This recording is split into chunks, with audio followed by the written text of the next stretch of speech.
Hello, it's day 37 of the Liberator project, and today should have been the day when the camper was collected, but unfortunately there was some problem with the ferries or some problem with the timing, and it wasn't collected today, so it's being collected tomorrow lunchtime.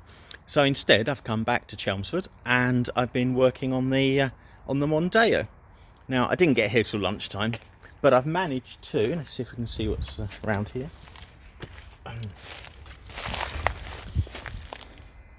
I've managed to clean out all the brambles from around the car. I'll go around the other side in a second.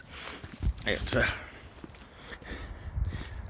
another reason why this other Mondeo's there, but we'll come back to that in a minute. We'll go round. All right. So you see, it's taken a good few hours to dig this car out. I mean, if you remember the state of it, or if you go to the Facebook page, you could see the number plate, and the rest of it was buried in brambles. So I've completely cleaned that out, and I've been looking over the car. Now, at the moment, I've connected up my car to the battery to try and put some power into it, and it's promising. I mean, the dashboard's come to life. It turns over.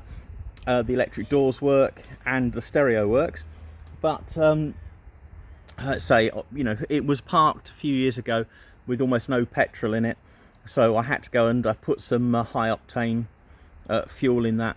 Now really what I should do is move it out of there onto the concrete here, drain the petrol tank, clean the spark plugs, things like that.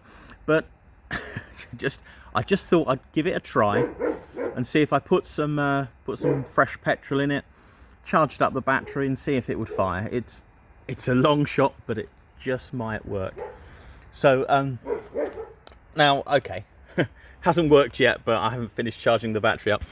I'll go round the car because now, first of all, I remembered it was just the bumper, but the reason the car was written off because the bumper was like over £1,000 to fix, but also the damage did the headlight and a bit of the bodywork as well. But they wouldn't do the colour coordinated bumper. That was the real problem. I'm about to be savaged by wild dogs now. That'll make a good video. Okay, let's go round now.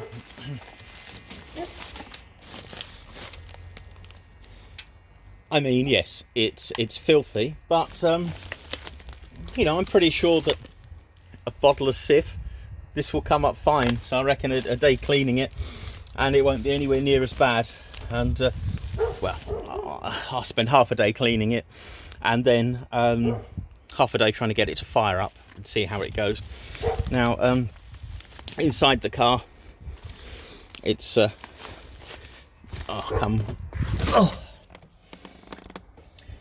yes, it's a bit mangy, but these are the seats from my first ever Mondeo that I had, and they are so comfortable. They're far more comfortable than my current Mondeo.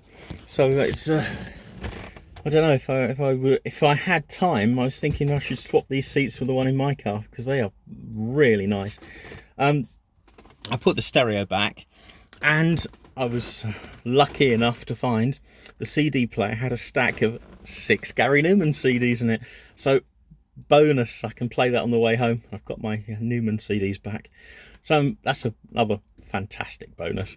Okay, it's not too bad. I mean, the car was serviced and MOT'd only, less than 2 months before it got written off. And it was parked up as a car, so yeah, it's got filthy over the last few years, but it's not irredeemable. I'll go around the rest of the car.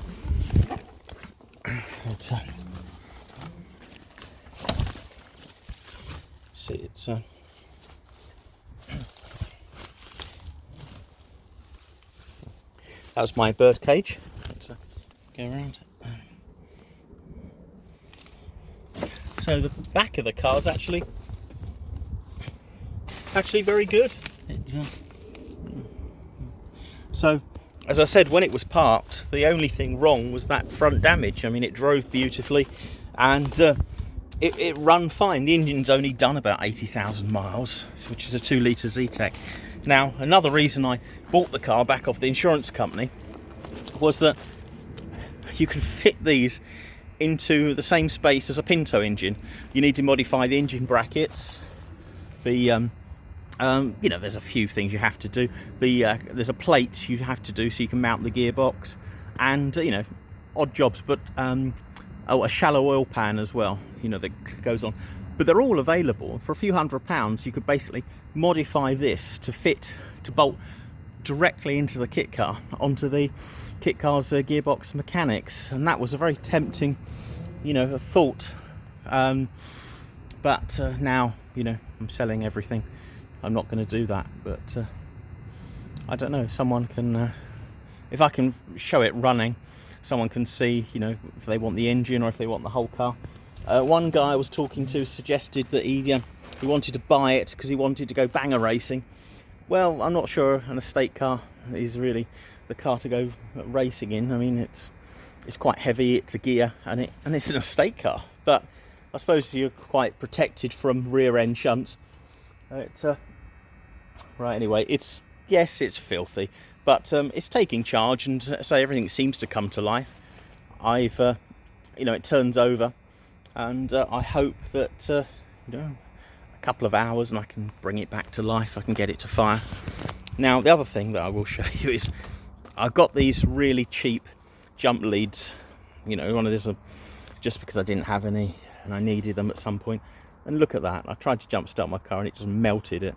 So I really hate getting cheap tools. I mean, it's almost, you know, you only buy them if you're desperate. It's much better to spend the extra money and get something more useful. But right, that's the, so I think that's the fan come to life. I don't know, but anyway, the car's got potential, and I hope in the next well, perhaps Sunday, who knows, might be able to get this running. Anyway, thanks for watching, and I hope you find that interesting. And right, tomorrow lunchtime is when we say goodbye to the camper. Thanks a lot, bye.